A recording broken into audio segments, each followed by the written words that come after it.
Film ini menceritakan tentang seorang pianis bernama Arun yang berpura-pura buta demi bertahan hidup. Suatu hari, Arun diundang oleh seorang aktor bernama Mohan untuk mengiringi musik di hari ulang tahun pernikahannya. Sesampainya di rumah Mohan, dia disambut oleh Simran, yaitu istri Mohan. Namun, yang terjadi selanjutnya di hadapan Arun adalah sesuatu yang sama sekali tak pernah diduganya. Sebuah pembunuhan yang dilakukan oleh Bobby bersama Simran terhadap Mohan terjadi tepat di hadapan Arun. Arun yang berpura-pura buta harus mempertahankan aktingnya agar tidak dicurigai oleh sang pelaku.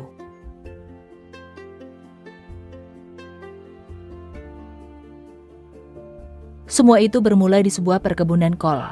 Terlihat seorang petani sedang mengejar kelinci yang sudah merusak kebunnya. Kelinci itu pun berlari ke tepi jalan dan berhasil melarikan diri. Keesokan harinya di sebuah desa bernama Goa, terdengar suara piano yang sangat indah, berasal dari sebuah rumah. Pria yang memainkannya bernama Arun. Meski tidak bisa melihat, Arun terlihat begitu mahir memainkan piano tersebut. Namun sayang, belum sampai lagunya habis, piano itu pun tiba-tiba rusak. Arun pun kemudian bergegas untuk mencari piano baru. Ketika hendak pergi, seorang anak kecil bernama Tinku membentangkan seutas tali hingga membuat Arun terjatuh. Arun pun memarahi anak itu. Di perjalanan, tak sengaja Arun bertabrakan dengan pria buta lainnya. Pria buta itu pun memintanya untuk mengantarnya ke terminal. Arun pun tersenyum dan bersedia mengantarkannya ke terminal. Arun juga bercerita kalau dia juga buta, sama seperti pria tersebut. Pria tersebut pun bingung karena baru kali ini ada pria buta yang mengantarkan pria buta. Singkat cerita, Arun pun sampai di sebuah toko alat musik dan disambut oleh sang pemilik toko. Arun mengatakan bahwa ia sedang mencari orang yang mau menjual piano bekas karena dirinya akan mengikuti kompetisi 2 bulan lagi dan ia harus berlatih untuk menyiapkan lagunya. Saat di rumah, sang pemilik toko yang tadi pun menelpon Arun dan memberitahunya bahwa ada orang yang mau menjual piano bekas. Arun pun kemudian menelpon orang itu yang ternyata bernama Sophie dan mengajaknya untuk ketemuan. Akhirnya Arun dan Sophie pun kemudian bertemu. Sophie lalu mengajaknya ke sebuah restoran milik ayahnya untuk melihat pianonya. Saat sampai di restoran, Arun pun langsung memainkan piano itu dan membuat ayah Sophie yang bernama Pedro merasa kagum. Ayah Sophie akan menjual pianonya itu seharga 15 juta rupiah karena restorannya mau ditutup akibat sepi pelanggan. Karena terlalu mahal, Arun mempunyai ide. Ia akan berlatih di restoran itu setiap hari sekaligus menghibur pelanggan dengan musiknya agar bisnis ayah Sophie meningkat. Ide itu pun ternyata disetujui oleh Sophie dan ayahnya. Sophie pun kemudian mengantarkan Arun pulang ke tempat tinggalnya. Di perjalanan, Arun menceritakan kebohongan kepada Sophie, mengapa matanya mengalami kebutaan. Keesokan harinya, Sophie pun datang menjemput Arun. Sebelum berangkat, seperti biasa, Arun terlebih dulu memasang softline di kedua matanya dan memulai aktingnya menjadi orang buta. Suatu malam, saat Arun sedang bermain piano, tiba-tiba ia dihampiri oleh seorang aktor zaman dulu yang bernama Mohan. Mohan terkejut karena Arun ternyata mengenalnya dan sering mendengarkan film-film yang diperankan olehnya. Di sini Mohan pun meminta Arun untuk memainkan piano di rumahnya karena ia akan merayakan hari ulang tahun pernikahannya. Hari-hari berlalu, hubungan Sophie dan Arun pun semakin erat hingga mereka pun akhirnya pacaran. Keesokan harinya Arun pun mengunjungi apartemen Mohan dan disambut oleh istrinya yang bernama Simran. Awalnya Simran tidak mengizinkan Arun masuk ke rumahnya karena suaminya sedang tidak ada di rumah. Tetapi, Arun bersikukuh untuk masuk ke dalam karena Mohan sudah membayarnya dan ia yakin kalau Mohan sudah siap untuk memberi istrinya kejutan. Saat di dalam, Arun terpesona dengan piano milik Mohan karena sangat berkelas. Simran kemudian memastikan apakah Arun benar-benar buta dan setelahnya ia mempersilahkan Arun menyanyikan sebuah lagu. Arun kemudian meminta izin untuk diantarkan ke toilet. Namun Arun justru dikejutkan dengan pemandangan di depannya, yang mana di situ terlihat tubuh Mohan yang tergeletak kaku bersimbah darah. Sesampainya di toilet, Arun melihat ada seorang pria yang sedang bersembunyi sambil memegang pistol. Arun berusaha untuk tidak panik agar dirinya tidak dicurigai. Setelah itu, Arun pun kembali ke ruang tamu dan kembali memainkan piano. Arun masih berakting seolah-olah dirinya tidak melihat apapun saat Simran dan selingkuhannya sedang membersihkan mayat Mohan yang kemudian dimasukkan ke dalam koper. Simran pun melakukan sebuah akting agar Arun percaya kalau Mohan ada di sana. Lalu ia pun berakting seolah-olah Mohan ada kepentingan yang membuatnya harus pergi. Di sini Arun pun memainkan sebuah lagu yang sangat sedih.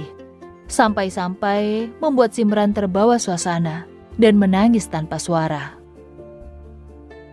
Keesokan harinya Arun pun menuju ke kantor polisi dan berniat melaporkan pembunuhan tersebut. Sesampainya di sana, Arun justru dikagetkan oleh selingkuhan Simran yang ternyata merupakan seorang inspektur polisi. Karena merasa dirinya dalam bahaya, Arun pun akhirnya mengarang cerita dengan berkata bahwa kucingnya yang bernama Rani telah dibunuh oleh seseorang. Bobby yang merasa curiga kepada Arun akhirnya menanggapi kasusnya tersebut. Singkat cerita, mereka berdua pun akhirnya tiba di rumah Arun. Bobby terus menguji apakah Arun benar-benar buta atau hanya pura-pura. Bobby menemukan sebuah koran dan menanyakan siapa yang membacanya. Arun beralasan bahwa koran tersebut untuk membersihkan kotoran Rani. Bobby kemudian masuk ke dapur dan mengambil semangka sambil membawa pisau. Untuk mengetes apakah Arun benar-benar buta, Bobby pun melemparkan pisau tersebut tepat ke sisi Arun. Namun akting Arun benar-benar hebat. Ia berusaha tidak panik, padahal dalam hatinya ia sangat ketakutan. Beberapa saat kemudian, kucing Arun pun tiba dan Bobby pun akhirnya pergi. Hari berikutnya, para warga dihebohkan dengan penemuan mayat sang aktor, yaitu Mohan. Polisi menduga bahwa Mohan telah dirampok sebelum akhirnya dibunuh dan mayatnya dibuang di bawah jembatan. Arun pun akhirnya dipanggil ke kantor polisi karena menurut keluarga sang korban, Arunlah orang terakhir yang bertemu dengan Mohan. Namun Arun akhirnya dibebaskan karena tidak ada bukti kuat kalau dia tersangkanya. Besoknya Arun diminta untuk mengiringi lagu kepergian Mohan untuk selamanya. Tiba-tiba seorang nenek bernama Souza menghampiri anak buah Bobby. Lalu dia mengatakan kalau dia melihat dua orang yang datang ke apartemen milik Mohan. Dan salah satunya adalah Arun yang dimaksud nenek tersebut. Besoknya Simran yang lupa kalau saat itu tetangganya ada yang melihat Arun masuk ke dalam apartemen, berencana membunuhnya dengan berpura-pura meminta obat sakit kepala. Lalu saat di lorong balkon apartemen, Simran langsung mendorong si nenek sehingga terjatuh. Tiba-tiba dari dalam lift muncullah Arun yang menyaksikan kasus pembunuhan itu di depan matanya. Simran sedikit panik karena Arun menjatuhkan tongkatnya. Tapi di saat yang sama pula Arun masih berakting seolah-olah ia tidak melihat apa-apa agar tidak dicurigai, dan Arun pun harus terus-menerus berpura-pura buta di depan Simran. Arun datang karena ingin mengajari anak Simran yang bernama Pavitra bermain piano. Tapi Simran bilang kalau ia ingin membicarakan tentang anaknya di rumah Arun. Arun pun bergegas pulang dan menyiapkan minuman untuk Simran. Namun tanpa sepengetahuannya ternyata diam-diam ia direkam oleh anak kecil. Simran pun ternyata benar-benar datang dan sambil membawakan Arun persembahan. Ia juga terus mencoba menguji Arun untuk mengetahui apakah dia benar-benar buta atau hanya akting saja. Namun hebatnya Arun tetap tidak tergoda dan tetap konsisten dengan aktingnya, yaitu menjadi orang buta. Arun pun lalu menyajikan minuman untuk Simran, namun Simran memberikan racun di minuman Arun, tepat di depan matanya. Arun yang mengetahui itu lalu menumpahkan minuman itu dengan berpura-pura tidak sengaja. Simran yang curiga pun langsung mengeluarkan pistol mainan dan menodongkan ke arah Arun. Arun yang kaget pun langsung mengangkat kedua tangannya. Simran yang melihat hal itu pun tertawa karena mengetahui kalau ternyata selama ini Arun hanya berpura-pura buta. Arun meminta maaf dan berjanji kalau dirinya akan pergi dari kota dan berjanji akan melupakan semua kejadian yang dilihatnya. Namun Simran tidak mempercayainya. Tiba-tiba saja Arun menjadi pusing dan ia pergi ke wastafel untuk mencuci mulutnya. Arun pun mulai sadar kalau sebelumnya ia memakan sesembahan yang diberikan oleh Simran. Dan ternyata sesembahan itu telah diberi obat bius oleh Simran. Di waktu yang sama datanglah Sophie yang berniat menemui Arun. Namun ia diberitahu sebuah video tentang Arun yang sedang menyajikan minuman. Sophie yang merasa kalau selama ini Arun telah membohonginya pun marah dan langsung memanggil-manggil Arun sambil mengetuk-ngetuk pintu kosnya. Namun yang keluar justru Simran. Simran berbohong kepada Sophie dengan berkata kalau setelah suaminya meninggal, ia pun menjadi kesepian, lalu menemui Arun tapi mereka malah kebablasan. Sophie yang kesal kemudian pergi dan menitipkan pesan kalau piano milik ayahnya akan dijual. Jadi Arun tidak perlu datang lagi ke restorannya. Ketika Arun terbangun, dia merasa kalau dirinya tidak dapat melihat apapun. Pandangannya gelap, matanya putih. Arun tak percaya dengan apa yang dialaminya. Arun berusaha membersihkan matanya dengan air dan kemudian memasukkan kepalanya ke dalam air. Dan benar, sekarang dia benar-benar menjadi orang buta. Arun pun langsung meminta tolong kepada Simran untuk membawanya ke dokter. Jika tidak, dia akan membeberkan semuanya ke media. Namun Simran tidak peduli dan mengatakan kalau tak akan ada orang yang percaya dengan perkataan orang buta. Sebelum pergi, Simran pun menyampaikan pesan Sophie untuk Arun. Arun langsung menelpon Sophie dan memohon untuk memaafkannya. Namun Sophie yang sudah terlanjur kecewa tetap tidak bisa memaafkannya. Simran pun lalu menemui Bobby dan menceritakan apa yang sudah terjadi kepada Arun. Namun Bobby tetap merasa belum tenang dan memutuskan akan membereskannya sendiri. Saat Arun berencana untuk meninggalkan kota itu dan membereskan semua data diri termasuk paspornya, tiba-tiba Bobby datang dari arah belakang dan berusaha membunuhnya. Beruntungnya Arun dapat melawan dan segera pergi.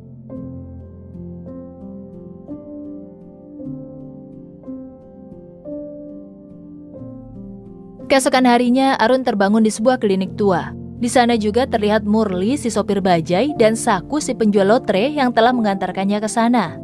Arun yang panik ingin matanya segera diperiksa, tapi dokter suami menenangkannya dan mengatakan kalau dokter spesialis mata baru datang nanti malam. Murli dan Saku pun merawat Arun. Saku bilang kalau lotre bapak-bapak yang dibantu Arun sebelumnya tembus 10.000 rupiah. Saku merasa bahwa Arun adalah orang yang dipenuhi dengan keberuntungan. Malam harinya yang datang bukanlah dokter mata, tapi dokter suami. Ternyata mereka bertiga pun sudah bersekongkol untuk mengambil kedua ginjal Arun dan menjualnya. Dokter suami telah membayar sebesar 200.000 rupiah untuk mereka berdua sebagai upah. Di sisi lain, Arun pun mulai merasa aneh, karena klinik itu kosong. Sampai akhirnya Arun tahu kalau dirinya akan dioperasi dan langsung memberontak. Arun yang mengetahui kalau ginjalnya akan diambil dan dijual seharga 200.000 rupiah, mengatakan jika dia bisa memberi 10 juta rupiah. Dan Arun juga tahu jika ada tato Dewa Sangkar di tangan Saku. Ketika Arun sudah dibius dan akan segera dioperasi, Saku heran bagaimana Arun bisa tahu kalau dirinya memiliki tato Dewa Sangkar. Mereka pun akhirnya tidak jadi mengambil ginjal Arun, karena mereka mengira kalau Arun adalah titisan dewa yang penuh keberuntungan dan harus dilindungi. Arun lalu membuat kesepakatan dengan para penjual organ tersebut, lalu menawarkan 1 crore. Arun lalu mendatangi rumah Simran dan bertemu dengannya. Arun bilang kalau kedatangannya ke sini karena ada hal yang harus dia urus. Simran lalu menelpon Bobby. Bobby lalu meminta Simran untuk membawa Arun ke pabrik gula bekas di pinggiran kota. Karena di sana Bobby akan menghabisi Arun dengan tangannya sendiri. Simran pun berangkat dengan Arun ke sana. Namun saat di perjalanan, mereka dihadang oleh sebuah bajai dan Arun tiba-tiba membius Simran hingga ia pun pingsan. Malam harinya, Arun menelpon ke rumah Bobby dan memberitahu istri Bobby yang bernama Laksmi kalau selama ini suaminya telah berselingkuh dan menjadi pembunuh. Laksmi pun histeris dan berniat membunuh suaminya, namun bisa ditenangkan oleh Bobby. Tak lama kemudian, Bobby mendapatkan kabar kalau mobil Simran ditemukan dengan keadaan kosong dan Simran dinyatakan bunuh diri. Di sisi lain, Arun meminta Bobby memberikan uang 1 crore jika ia ingin menyelamatkan Simran. Arun pun diikat oleh Murli dan Saku sebagai jaminan kalau Arun tidak akan kemana-mana. Dan mereka akan melepaskan Arun jika sudah mendapatkan 1 crore yang dijanjikan. Arun pun diikat di satu ruangan yang sama dengan Simran. Dan ia tertawa karena Arun telah dikhianati oleh komplotannya sendiri. Keesokan harinya, Bobby datang dengan uang 1 crore-nya dan menjebak si pelaku yang mengambil uang, lalu menembaknya, namun tidak sampai membunuhnya. Setelah mengetahui kalau Simran ada di lantai bawah, Bobby pun segera memasuki lift. Murli yang melihat hal tersebut lalu menelpon Saku. dan mengatakan kalau polisi sedang berada di dalam lift. Saku pun segera mematikan aliran listrik yang membuat lift menjadi macet dan Bobby pun terjebak di dalam.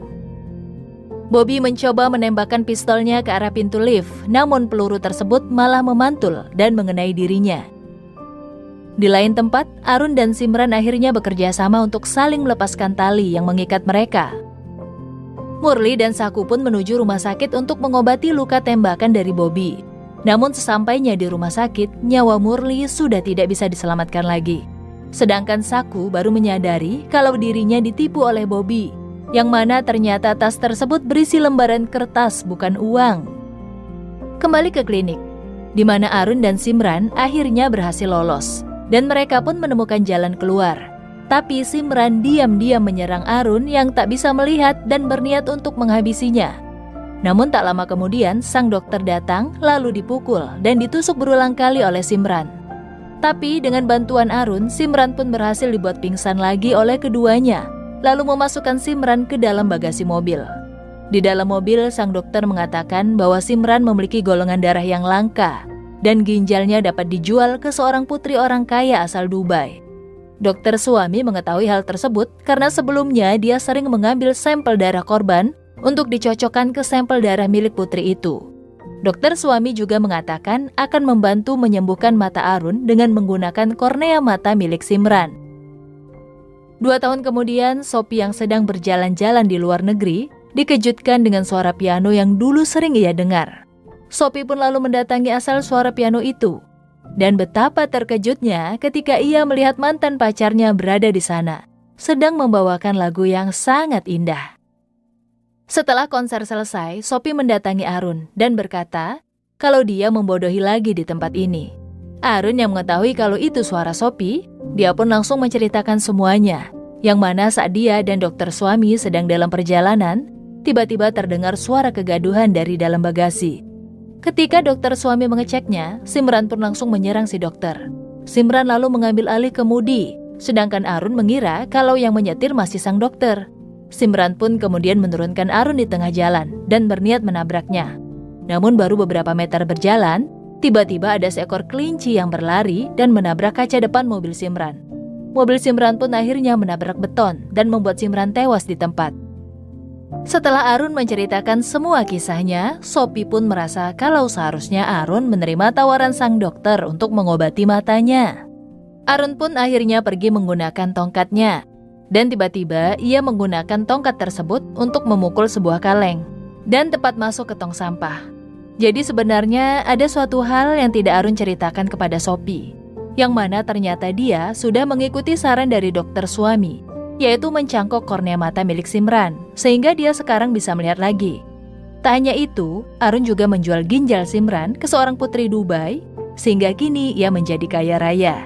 Dan film pun berakhir.